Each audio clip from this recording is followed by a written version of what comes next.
Bahkan masa COVID sekalipun, itu dugaan praktek korupsi besar sekali. Betul. Bukan hanya terkait dengan pengadaan APD, Betul. atau alat cek COVID. Betul. Banyak lagi masalah-masalah lain. Bahkan bansos pun dugaannya korupsi. Dan lebih parah lagi, sudah dugaan korupsinya dibicarakan banyak orang dan bisa menjadi rahasia umum lah gitu ya. Itu belum ada yang ditangani dengan konkret sampai hari ini. Gitu ya. Kita bisa cek dari berbagai sumber data, Bang. Misalnya kalau kita bicara soal oligarki, kita bicara soal kartel, kita bicara soal kleptokrasi, Bang. 60% Bang, anggota DPR kita itu juga menyaruh sebagai pengusaha, Bang.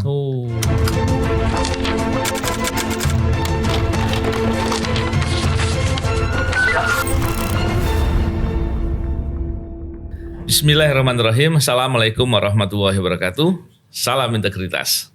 Alhamdulillah kembali berbincang di podcast ini. Kali ini kita akan membicarakan mengenai indeks persepsi korupsi Indonesia. Kemarin kita tahu bersama bahwa dari Transparansi Internasional telah menyampaikan rilisnya terkait dengan indeks persepsi korupsi. Oleh karena itu pada hari ini kita bersyukur berkesempatan hadir rekan kita dari Transparansi Internasional Indonesia, Mas Wawan. Apa kabar Mas Wawan? Alhamdulillah sehat, Bang Novel. Iya, sehat dan hari ini stagnan ya. Iya. Tapi katanya stagnan apa turun yang betul ya? Stagnan. Stagnan kita ya. Stagnan. Iya. Kalau melihat ini Mas Wawan dari indeks persepsi korupsi Indonesia kan indikatornya banyak. Nanti saya minta Mas Wawan cerita ya. Kenapa saya ingin menggambarkan itu? Karena begini Mas Wawan, kalau kita lihat orang semua, terutama orang-orang yang memperhatikan mengenai pemberantasan korupsi di Indonesia, itu semuanya berpikirnya akan turun. Kenapa? Karena praktek korupsi yang terjadi di KPK bahkan melibatkan pimpinan KPK, terus ada masalah di soal demokrasi di Mahkamah Konstitusi, dan ada beberapa hal lain lagi yang kemudian orang yakin ini pasti turun dengan situasi ini. Tapi ternyata ketika dibilang stagnan, orang berpikir loh, ini apa yang membuat pertimbangan kemudian menjadi stagnan? Mas Wawan bisa diceritakan Mas Wawan? Ya, terima kasih Bang Novel. Jadi kenapa ini stagnan? Salah satunya adalah kita bicara metodologi Bang ya. Oke. Secara metodologi data yang kita ambil itu dalam setiap 1 tahun berjalan CPI itu adalah pada medio awal tahun sampai dengan sekitar akhir tahunnya itu diambil September-Oktober. Jadi pas Oktober tahun berjalan itu pasti kita tutup. Jadi kalau untuk peristiwa CPI 2023 biasanya data akan kami kumpulkan mulai Januari 2023 atau bahkan November 2022 sampai dengan Oktober 2023. Nah setelah itu stop gitu ya. Nah terus yang kedua seringkali karena pengambilan datanya juga tidak serentak gitu ya. Ada beberapa sumber data yang diambil di bulan Juni dan kemudian ada yang kemudian bahkan bulan Maret tahun 2023. Nah, jadi ada beberapa peristiwa di akhir-akhir periode 2023 ini di Oktober, November, Desember itu tidak tercover dalam riset itu gitu ya. Sehingga itulah yang membuat mungkin karena ingatan publik kita sangat pendek misalnya 3 bulan terakhir padahal kondisinya kayak gini kenapa tidak ini karena tadi Bang kita ngukurnya dari November 22 sampai dengan September atau bahkan awal Oktober 2023 gitu. Iya. Atau mungkin karena masalahnya terlalu banyak jadi bertumbuk-tumbuk barangkali ya. Orang ingat mungkin 3 kasus yang terakhir. Betul. Tapi yang ingin kita tahu gini Mas Wawan. Yang menjadi variabel penilaian itu apa saja dan kemudian gambarannya seperti apa cara mendapatkan fakta-fakta itu? Ya, yang pertama adalah indikator Bang Novel. Jadi dalam CPI itu kita menggunakan 13 indikator. 13 indikator utama, 13 indikator ini adalah 13 survei yang dilakukan oleh 12 lembaga kredibel di dunia. Ada Bertelsmann Foundation, ada World Economic Forum, ada Political Risk Service, bahkan yang untuk kelas Asia ada Political Economic Risk Consultancy gitu ya. Ada World Bank dan sebagainya. Nah, data-data inilah yang mereka konsisten tiap tahun mengeluarkan sebanyak 180 negara gitu ya. Dan kemudian data itu kita olah, kita ambil absorb yang terkait dengan pertanyaan korupsinya, Bang. Nah, di Indonesia saat ini kita terdiri dari 8 indeks saja dari 13 itu. 8 8. Nah, seringkali juga ada pertanyaan gini Bang, wah ini persepsi nih. bukan fakta. Iya. Tetapi kalau kita belajar persepsi tapi bukan asumsi kan ya? Bukan asumsi, bukan. Karena persepsi hari ini yang kita susun melalui CPI itu ada 3, Bang. Oke. Satu adalah soal pengetahuan. Iya. Yang kedua soal pengalaman. Oh iya. Yang ketiga adalah soal ekspektasi atau harapan. Jadi bukan asumsi, Bang. Iya. Jadi kalaupun misalnya ini kan survei pakar dan survei pebisnis. Jadi pebisnis yang kita tanyain itu dia pasti punya pengetahuan, Bang. Iya. Soal korupsi. Makanya tadi saya katakan ini persepsi bukan asumsi, karena kalau kemudian dibandingkan dengan fakta seolah-olah persepsi ini seolah-olah menjadi jauh, padahal persepsi ini bisa diukur. Betul, gitu ya. Betul, Bang. Dan sekarang malah justru pertanyaannya dibalik, bagaimana mengukur fakta, Bang? Iya. Karena begini, kalau kita bicara soal korupsi hari ini, korupsi itu kan sesuatu yang ilegal dan pasti ditutup-tutupi. Oke, betul. Dia akan terbuka saat ada investigasi, baik itu dilakukan oleh lembaga independen seperti jurnalistik atau apapun, atau bahkan lembaga penegak hukum. Atau korupsi itu akan ketahuan skandalnya kalau dia pada tahap penyidikan bahkan sampai pada penuntutan. Iya, nah, betul. Ini tergantung politik hukum masing-masing negara. Iya. Misalnya begini, Bang. Indonesia tahun 2023 menangkap 100 koruptor gitu ya. Iya. Terus dibanding misalnya negara lain yang menangkap hanya 1 koruptor. Tapi kakap. Gitu misalnya. Nah, apakah itu bisa dibandingkan Indonesia jauh memberantas korupsinya lebih baik? Gak bisa, Bang. Iya. Padahal atau faktanya banyak. Yang ditangkap 1 itu berarti sudah korupsi sudah sedikit, karena bisa jadi nggak ditangkapi ya. Betul, betul Bang. Nah itu kalau soal bersandar pada kasus yang ditangani, termasuk pengembalian negara yang itu kan politik hukum sebuah negara yang beda-beda. Betul. Memang ada satu standar umum yang biasa dipakai UNCAC, Bang. United Nations Convention Against Corruption. Tapi nggak semua negara itu meratifikasi itu. Oh iya. Nah bahkan contohnya Indonesia, kita sudah meratifikasi saja, masih banyak compliance kepatuhan yang tidak kita penuhi, Bang. Betul. Jadi kalau itu dijadikan standar itu akan susah. Ada lagi Jakarta Principle 2012 kita punya. Itu aja kita juga nggak. Acaranya di Jakarta, Bang. Kita sendiri nggak patuh terhadap itu gitu, Bang. Jadi berangkat dari situ, kalau kita bicara soal fakta, soal realita hari ini, kita akan bicara soal persepsi yang banyak, terkumpul dari banyak pihak, itulah yang akan mendekati fakta, akan mendekati realita, gitu, Bang. Nah, sehingga kenapa sebenarnya tidak fair kalau kita membandingkan CPI itu dengan negara yang misalnya indikatornya sedikit. Misalnya begini, Indonesia pernah dibandingkan dengan Brunei Darussalam, Indonesia pernah dibandingkan dengan Timor Leste. Indeks mereka hanya 3 atau 4, Bang. Kita 8. Jadi kalau mau dibandingkan, kita itu dengan Singapura, kita itu dengan Malaysia misalnya. Itu banyak, sama 8. Sama-sama 8. Nah, dan itu mendekati fakta, Bang. Iya. Nah, terus yang berikutnya di 8 indikator itu namanya ini survei, Bang. Alat ya. Pasti instrumen itu pasti ada keterbatasan ya. Kami hanya bicara soal misalnya penyuapan, gratifikasi, pembentukan undang-undang yang penuh dengan korupsi politik, proses politik dalam penunjukan pejabat gitu ya, dan konflik kepentingan. Nah, kami membatasi diri di situ. Jadi kami juga tidak bicara kalau misalnya begini soal pencucian uang gitu ya. Jadi ada nih beberapa negara yang tinggi CPI-nya, Bang, tapi jadi tempat pencucian uang. Kok bisa tinggi? Ya, tapi karena mereka menerapkan hukuman korupsinya itu di negaranya ketat. Perkara dia dapat keluar ya. Uangnya dari mana itu nggak peduli. Yang kedua, kita juga tidak membahas soal penggelapan pajak misalnya. Ada satu negara misalnya di Afrika, Seychelles gitu ya. Dia sebagai negara surga pajak, itu CPI-nya tinggi, Bang. Kenapa? Karena memang di Seychelles itu penegakan hukum anti korupsinya berjalan secara efektif. Betul. Orang mau menggelapkan pajak ke situ ya dia terima gitu ya. Terus kemudian bagi pejabat yang melakukan korupsi terhadap pajak itu ditangkap di negaranya.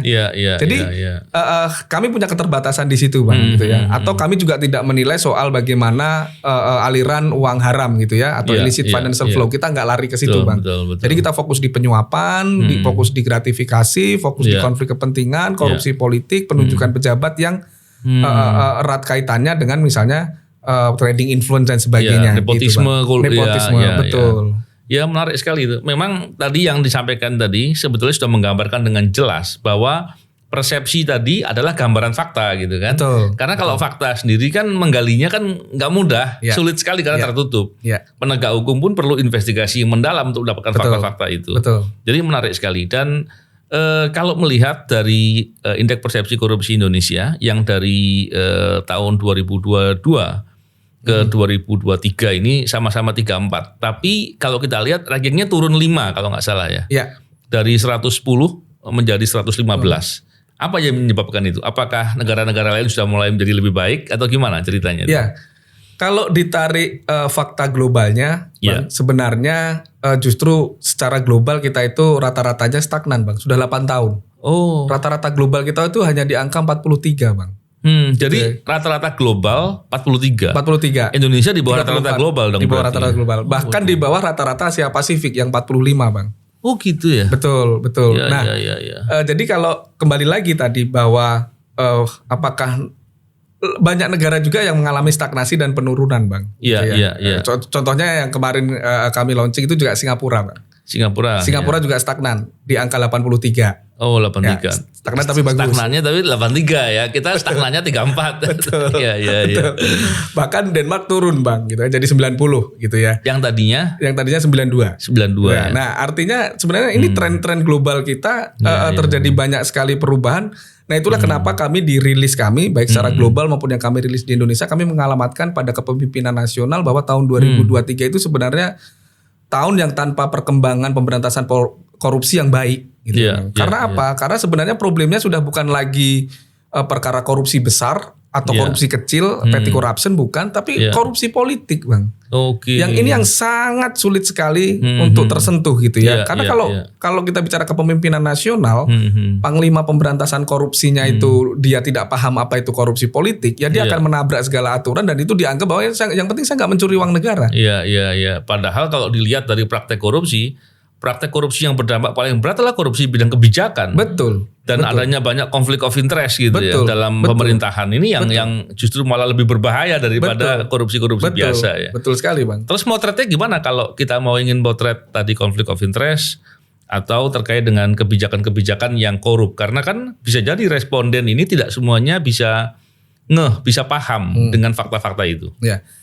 Jadi responden ini dipilih dari pebisnis dan pakar gitu ya. Jadi pakar juga jadi responden ya. Pakar ekonomi dan investasi dan bisnis, Bang. Jadi dari persepsi mereka lah kita dapat menambang datanya gitu ya. Jadi kita yakin bahwa mereka ini sudah paham bagaimana beroperasi di sebuah negara, Bang.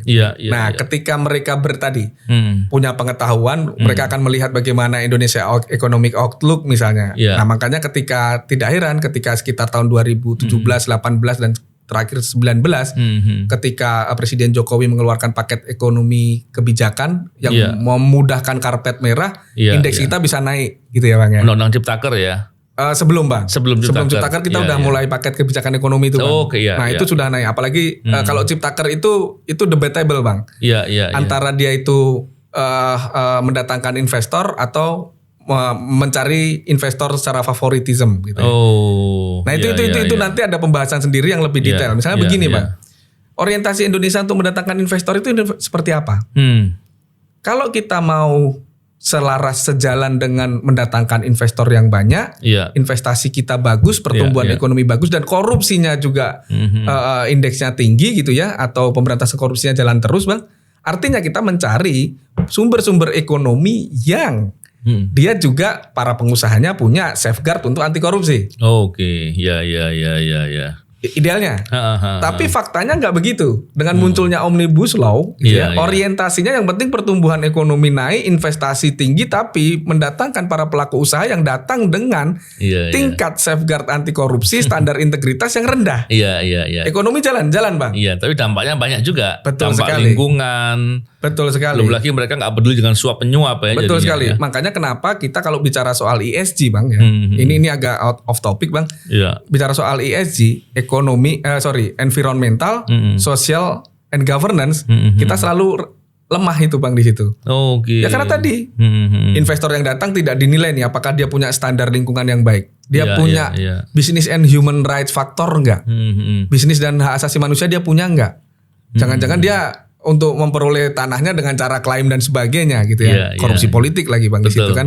Belum lagi governance-nya, tata kelola perusahaan itu bagus enggak sih? Dia mempublikasi enggak sih? Suap di perusahaan itu kepada pejabat publik itu dihukum nggak sih? Atau dijadikan sebagai faktor agregat untuk ya udah yang penting nanti kita profit gitu Bang. Hal-hal seperti itu Bang, itu yang menjadi tantangan kita gitu. Nah, tadi balik lagi ke responden. Nah, kalau respondennya itu datang, pengusahanya itu datang dari negara yang kita sebut aja OECD countries, yang punya compliance itu ketat banget ya Bang ya, sama isu-isu anti korupsi gitu ya. Atau dia datang dari negara yang punya regulasi anti korupsi yang mapan. Amerika misalnya punya FCPA, UK misalnya punya Bribery Act gitu ya. Atau negara-negara EU yang dia punya juga undang-undang anti korupsi yang ketat gitu ya, penyuapan. Ya mereka walaupun ada Omnibus Law malah takut untuk ke sini gitu ya. Karena kasusnya banyak Bang. Yang Bang Novel pernah tangani misalnya IKTP. Di Amerika bisa kena Bang. Kasus Airbus. Iya betul. Kasus Siemens gitu ya. Nah di negara mereka dia nggak berani nyuap. Saya kalau nyuap saya kena gitu ya. Kasus apalagi Uber misalnya kan pernah. Yang kemarin terakhir di Jerman juga ada tuh perusahaan apa lupa saya. Satu perusahaan software SGA kalau nggak salah itu. Nah itu juga sama Bang. Dia nggak bisa Bang melakukan itu Bang. Gitu ya. Jadi tetapi beda kalau dia datang dari negara-negara yang non OECD countries yang tidak punya standar anti korupsi yang tinggi. Sama-sama anggota G20 misalnya, Rusia, Cina, India. Gitu. Nah itu yang berbahaya Bang. Kalau investasi kita datang dari negara-negara yang tidak memperhatikan faktor-faktor integritas di dalamnya ada environmental, ada sosial, sama governance tadi Bang. Tapi kalau dilihat memang beberapa waktu yang lalu pemerintah arahnya sih bicaranya terkait dengan pemberantasan korupsi itu justru malah seperti bias gitu. Contohnya begini, jangan dilakukan penangkapan karena kalau dilakukan penangkapan banyak-banyak justru membuat investor lari gitu kan. Ini kan nggak sesuai seperti bilang Mas Wawan tadi nih. Yang Mas Wawan bilang tadi saya setuju, tapi yang pemerintah bilang tadi seolah-olah penangkapan korupsi, pelaku korupsi itu justru buat investor takut gitu. Lakukan aja pencegahan. Karena dengan pencegahan itu maka bisa terjadi efek efisien, pemberantasan korupsi yang efektif dan efisien. Tapi yang menarik begini, yang saya pahami, memberantas korupsi untuk indeks persepsi yang di bawah 5, di bawah 50 gitu ya. Itu idealnya pendekatannya lebih dikedepankan penindakan harusnya dalam pandangan yang saya pahami ya. Terus kalau di atas 50 mungkin lebih banyak dikedepankan yang pencegahan. Tapi kita di bawah 50 justru malah mau pencegahan dan ternyata di masa-masa setelah itu yang terjadi KPK-nya justru malah hancur gitu, bukan hanya lemah ya, hancur bahkan. Dan kemudian pemberantasan korupsi malah jadi bermasalah gitu ya. Kalau Mas Wawan memandang dari hal yang saya sampaikan tadi seperti apa mestinya? Ya saya kira gini, pertama adalah soal kita boleh banyak belajar dari Hong Kong misalnya. Hong Kong itu kan tahun 70-an, 80-an dari negara terkorup gitu ya. Sangat-sangat korupsi di situ, judi di situ, kejahatan illegal money itu ada di situ semua gitu, sampai dengan korup polisinya dan sebagainya gitu. Tetapi dari pelajaran ICAC Hong Kong yang dia memang sangat aktif di situ ya. Salah satu kuncinya mereka kalau mau pencegahan yang paling efektif itu kan adalah penegakan hukum. Penindakan. Itu untuk negara yang sangat korup. Oke lah kalau kita bicara soal negara-negara yang CPI-nya di atas 80, di atas 70, ya mereka tinggal regulasinya karena udah berjalan, etika publiknya udah jalan. Di kita ini kan regulasinya ada Bang, tapi kadang-kadang berbenturan satu sama lain gitu ya. Etika publiknya yang nggak jalan Bang gitu ya. Konflik kepentingan di kita belum diatur secara positif gitu Bang. Bahkan dengan terang-terangan bilang nggak apa-apa ya seolah-olah. Boleh. Nah itu jadi satu penanda juga Bang gitu ya. Jadi kalau soal apakah tadi jangan ditangkap-tangkap nanti investor nggak akan datang. Itu sebenarnya juga sudah dikonfirmasi waktu tahun 2019 kita bikin seminar bersama menghadirkan World Bank, nggak begitu jalan pikirannya. Kalian nangkap siapa? Kalau kalian nangkap koruptor, ya investor seneng dong. Ulang investor ini dirugikan karena koruptor kan dia dimintai biaya lebih, dia dimintai sesuatu yang harusnya tidak masuk pada margin untung dia. Ya senang kalau ditangkap, ditegakkan hukumnya gitu ya. Jadi bagi saya itu malah kalau orang hukum bilang kontradiksi interminis gitu ya. Lawang ada penjahat ditangkap kok pelaku usaha nggak mau datang. Pelaku usaha nggak mau datang itu karena ada kejahatan. Kan gitu. Karena saya dimintain lebih. Karena perizinannya sulit. Gitu. Karena pengadaannya sudah diatur. Misalnya begitu loh Pak. Tapi kalau yang ngatur perizinan, yang ngatur pengadaan atau kartel di dalam atau biasa disebut teman-teman oligark di dalam itu ditangkap, termasuk pejabat publiknya, karena dia korup, ya pengusaha jadi lebih mudah seneng kan Bang. Jadi kita juga selalu bilang gini Bang. Jadi paket-paket mujarab yang dulu ditawarkan oleh International Financial Agency gitu ya, soal deregulasi, dibirokratisasi, itu oke lah tahun 98 kita krisis moneter. Yeah. Hari ini paket itu, bahkan sampai paket resentralisasi hari ini Bang, itu kalau 3 itu diterapkan, tetapi tidak diimbangi dengan nilai integritas dan prinsip anti korupsi yang ketat, sama aja Bang. Betul, contohnya begini, deregulasi, dibikin undang-undang yang mudah untuk berusaha, tapi omnibus law Bang, menafikan lingkungan, menafikan partisipasi publik. Ya kan justru malah berbalik tadi kan. Akibatnya Pak, investor yang masuk kita kayak milih aja ini kucing garong dalam karung gitu ya. Yang kedua debirokratisasi. Oke lah, klaim bahwa kita akan memangkas perizinan dari yang tadinya 3 hari, sekarang hanya misalnya 1 hari selesai. Tapi memangkasnya ini memangkas korupsinya enggak? Betul. Masih ada calo enggak di dalamnya? Masih ada nanti misalnya kickback, diskon, atau gratifikasi dalam bentuk lain. Nah kalau dikurangi tetapi masih ada permainannya itu ya sama aja. Atau resentralisasi Bang. Karena desentralisasi korupsi terjadi di daerah-daerah, maka sudah sebaiknya perizinan, pengadaan dan sebagainya ditarik, apalagi perizinan tambang nih, kita tarik ke pusat misalnya Bang. Setelah ditarik ke pusat, emang korupsinya hilang? Tidak, hanya memindahkan lokus korupsinya saja Bang, dari daerah ke pusat. Nah penyakitnya itu apa sih Bang? Integritasnya Bang. Betul. Korupsinya kan Bang, itu yang harusnya selesaiin dulu, bukan paket-paket kebijakan, karena paket kebijakan debirokratisasi, deregulasi, resentralisasi itu bukan panacea Bang. Betul. Itu bukan obat sakit kepala yang kita minum terus selesai. Enggak Bang. Enggak begitu sekarang jalannya gitu. Menarik sekali itu. Memang kalau kita lihat bahkan masa Covid sekalipun itu dugaan praktek korupsi besar sekali. Betul. Bukan hanya terkait dengan pengadaan APD atau alat cek Covid. Betul. Banyak lagi masalah-masalah lain. Bahkan bansos pun dugaannya korupsi. Dan lebih parah lagi, sudah dugaan korupsinya dibicarakan banyak orang dan bisa menjadi rahasia umum lah gitu ya. Itu belum ada yang ditangani dengan konkret sampai hari ini. Gitu ya. Ini kan tentunya menjadi pembicaraan dan ini tentunya akan menjadi persepsi ya. Jadi menjadi masalah yang sangat serius. Selain itu bahkan contohnya gini, ketika kita bicara beberapa waktu yang lalu ada kebijakan atau peraturan terkait dengan omnibus kalau nggak salah, itu terkait dengan masalah perkebunan sawit contohnya 3,3 juta hektar di dalam kawasan hutan. Kemudian ada wacana mau diputihkan. Ini kan orang bingung loh, apa ini? Saya khawatir yang begitu-begitu justru membuat orang menjadi takut, menjadi tidak ada kepastian hukum. Kok melanggar hukum dengan terang-terangan mau dibebaskan begitu ya. Jadi yang begitu-begitu gimana pandangan dari Mas Wawan? Kuncinya itu tadi Bang Novel. Yang dimaui investor sebagai responden untuk CPI ini adalah apa? Kepastian hukum Bang. Jadi bukan masalah koruptor ditangkap menakut investor, nggak ada itu. Tapi kepastian hukum. Yang salah ya ditindak gitu. Betul. Karena kepastian hukum lah itu yang menjadi harapan Bang. Kalau di CPI kami itu harapan investor yang bersih. Mana ada sih Bang investor kalau dia bersih, dia usaha dari nol benar-benar jujur, dia mau dipalak gitu istilahnya, mau nyuap kan enggak Bang. Apalagi misalnya tambah lagi dia datang dari negara investor luar, dia datang dari negara yang punya tadi compliance tinggi terhadap anti korupsi. Saya kalau balik lagi saya dijerat di negara saya, meskipun kita bisa berdebat kalau di negara asalnya bisa jadi dia tidak bukan tindak pidana tetapi non conviction based gitu ya. Tetapi kan dendanya tinggi Bang. Bahkan dendanya bukan hanya mengembalikan kerugian itu kepada masyarakat yang terdampak langsung, kita pernah dapat itu kan Bang, kasusnya Siemens gitu-gitu kan. Nah, tetapi juga di moratorium nggak boleh bekerja di satu negara. Bayangkan Bang, kalau Indonesia ini kan pasar besar Bang. Betul. Itu yang dikeluhkan Airbus, dikeluhkan oleh Boeing. Itu kenapa? Dia karena nggak bisa beroperasi di Indonesia dalam 2 tahun semenjak putusan itu inkrah gitu ya. Kenapa?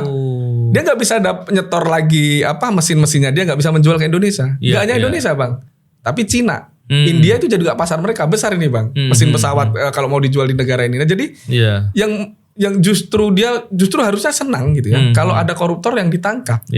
Karena ada kepastian hukum di situ. Saya nggak berani menyuap. Saya nggak berani menyuap karena saya akan dihajar di negara saya. Dan itu bagus untuk Indonesia juga kan. Artinya kalau praktek korupsi dibereskan bisa menjadi bagus sekali. Sekarang gini Mas Wawan, melihat dari skala permasalahan tadi, kita coba melihat dari hal yang agak mending di Indonesia. Dari nilai 34 kan akumulasi dari beberapa penilaian. Dari semua penilaian itu yang agak lumayan di Indonesia ini soal apa sebenarnya?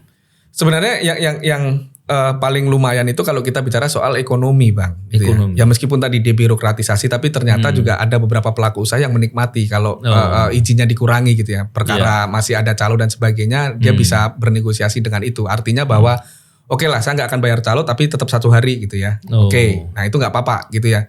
Nah di ekonomi kita selalu bagus. Makanya kita selalu bicara begini, Bang. Pemberantasan korupsi itu jangan hanya ditujukan orientasinya untuk ekonomi. Untuk pertumbuhan ekonomi. Karena jujur nih, Bang, ini jelek lagi nih, Bang. Gini. Pertumbuhan ekonomi itu siapa sih yang menikmati? Pertumbuhan ekonomi kita misalnya 5-7%, Bang.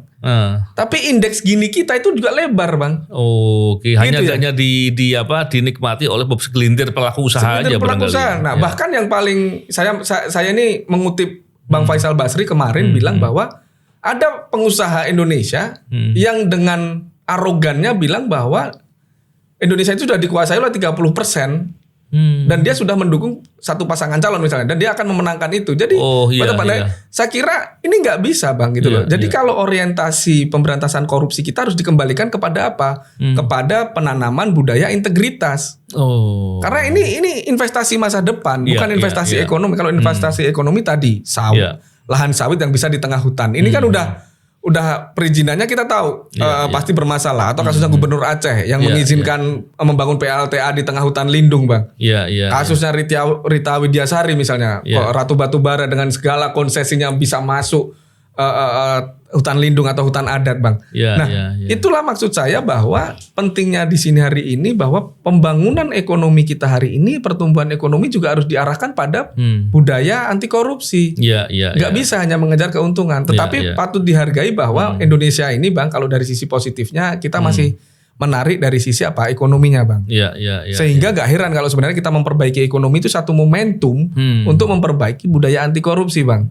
Tapi sebaliknya juga kalau ekonominya diperbaiki saja tapi tidak anti korupsi nggak diberesin, nanti justru dikuasai sama pengusaha hitam ya. Betul sekali, Bang. Dan parahnya lagi kalau kita bicara sisi yang lain misalnya, pengusaha hitam ini sudah masuk kepada ranah politik. Kita bisa cek dari berbagai sumber data, Bang. Misalnya kalau kita bicara soal oligarki, kita bicara soal kartel, kita bicara soal kleptokrasi, Bang. 60%, Bang, anggota DPR kita itu juga menyaruh sebagai pengusaha, Bang.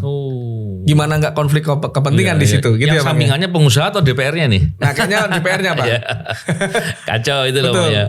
Ini tadi menarik sekali yang disampaikan sama Mas Wawan tadi, yang soal integritas. Bahwa pemberantasan korupsi itu fokusnya adalah menguatkan budaya integritas.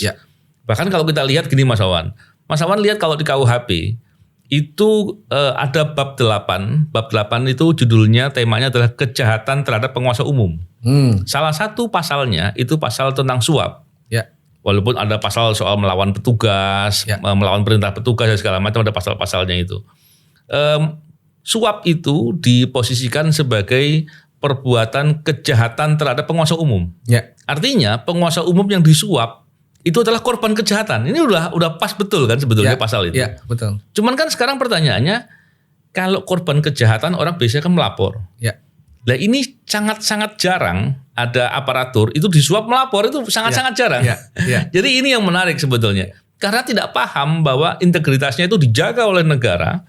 Orang yang berbuat merusak integritasnya itu dianggap sebagai pelaku kejahatan. Tapi kalau kemudian aparatur yang menerima berlaku bab 27 kejahatan dalam jabatan gitu. Jadi dia sebagai pelaku kejahatan juga. Gambarannya seperti itu. Jadi itu menarik sekali memang karena ketika integritas itu dirusak, maka pada dasarnya aparatur yang direkrut oleh negara dengan basis adalah karena dia itu dianggap orang yang betul-betul dihormati, dimuliakan dan dijaga kehormatannya lah gitu ya. Maka kemudian menjadi sebaliknya, menjadi pelaku kejahatan dan pastinya menjadi pengkhianatan kepada kepentingan negara. Menarik sekali itu, Mas Wawan. Dan satu hal, Mas Wawan, saya pengen dapat informasi juga dari Mas Wawan dari poin-poin soal indeks persepsi korupsi Indonesia, yang paling buruk soal apa? Paling buruk ada 2, Bang. Soal indeks terkait dengan World Justice Project, dia bicara soal Rule of Law Index.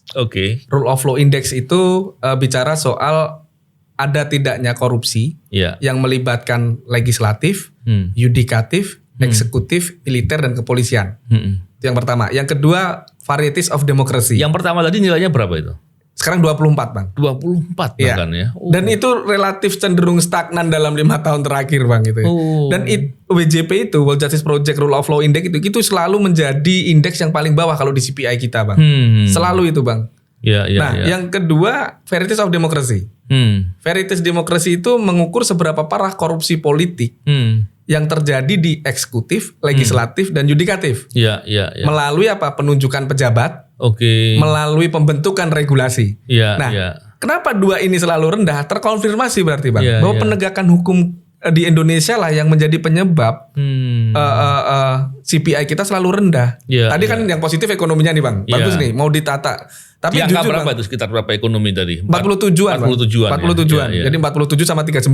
Nah, angka ini tinggi, tapi bisa dibilang juga gini Bang, Indonesia ini kan luas dan kaya akan sumber daya alam Bang. Jadi ditinggal tidur aja orang akan datang untuk berinvestasi sebenarnya. Betul. Kan gitu ya. Tinggal tadi tantangannya cari investor yang baik atau buruk. Cari investor yang mau dia menjaga lingkungan untuk anak cucu kita sebagai warisannya, atau merusak sekarang. Serakah gitu Bang ya. Nah, makanya itu perlu diimbangi dengan apa? Penegakan hukum. Nah sayangnya di varieties of democracy kita, korupsi politik kita, dan rule of law index kita itu selalu jelek. Nah artinya penegakan hukum kita kalau di hadapan pertumbuhan ekonomi selalu kalah Bang. Yang dikasih karpet merah adalah soal orientasi pertumbuhan ekonomi Bang. Yang kita tahu pertumbuhan ekonomi siapa yang menikmati lagi. Tapi penegakan hukum kita selalu kalah di situ. Dan ini kan terbukti Bang. Penegakan hukum yang lemah ini selalu terbukti. Misalnya apa? Pelemahan KPK misalnya.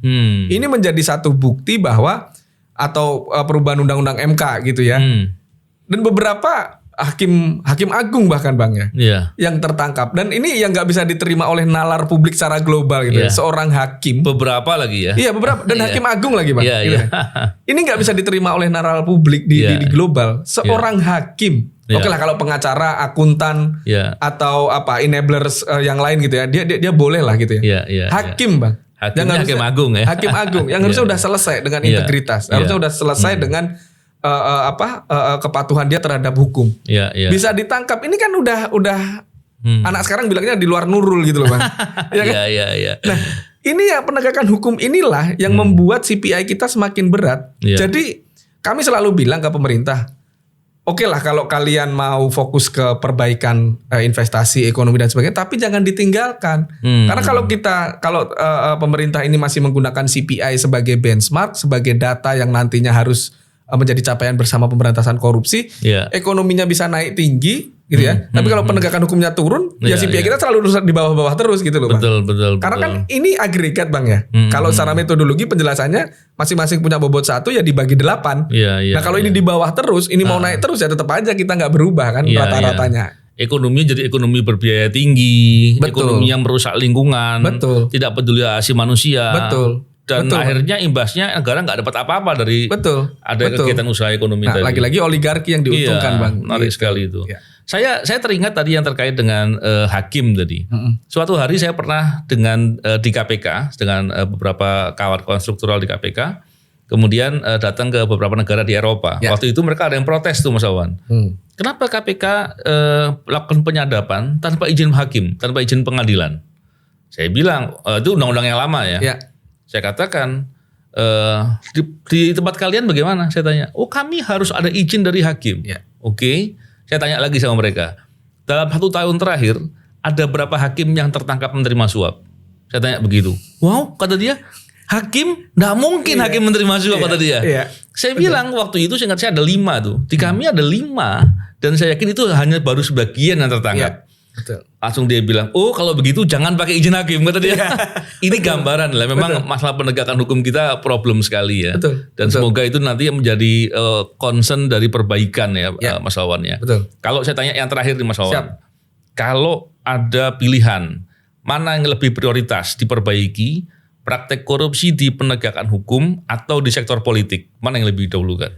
Kalau saya yang pertama itu adalah perbaikan prinsip-prinsip anti korupsi dan penegakan integritas di sektor politik dulu. Politik ya. Kenapa? Sebabnya apa ya? Karena di kita yang paling banyak sekali mempengaruhi elemen di tempat lain itu adalah faktor politiknya. Politik ya. Kebijakan dibikin karena politik. Oke. Pejabat ditunjuk karena proses politik. Oh iya, ya kan? Termasuk pengawasan juga. Anggaran, juga. Betul. Nah, sehingga perbaikan sektor politik supaya mereka lebih imun terhadap korupsi gitu ya, supaya mereka tidak mau korupsi itu lebih penting. Oke. Baru setelahnya kita akan dapatkan cari penegak hukum yang dia memang punya visi yang sama, orientasi yang sama terhadap anti korupsi, Pak. Iya. Gitu. Menarik sekali nih. Bincang-bincang sama Mas Awan ini semuanya penting dan keren semuanya. Terima kasih. Sampai saya bingung mau nanya lebih banyak lagi, waktunya kepanjangan nanti. Siap. Nanti diskusi lain waktu aja Mas Awan. Siap. Mas Awan, terima kasih banyak. Semoga bincang-bincang ini bermanfaat ya. Maksudnya orang bisa memahami dan kemudian semoga bisa ada perubahan menjadi lebih baik hukum dan pemberantasan korupsi di Indonesia. Amin. Terima kasih Mas Awan. Salam integritas. Assalamualaikum warahmatullahi wabarakatuh. Waalaikumsalam.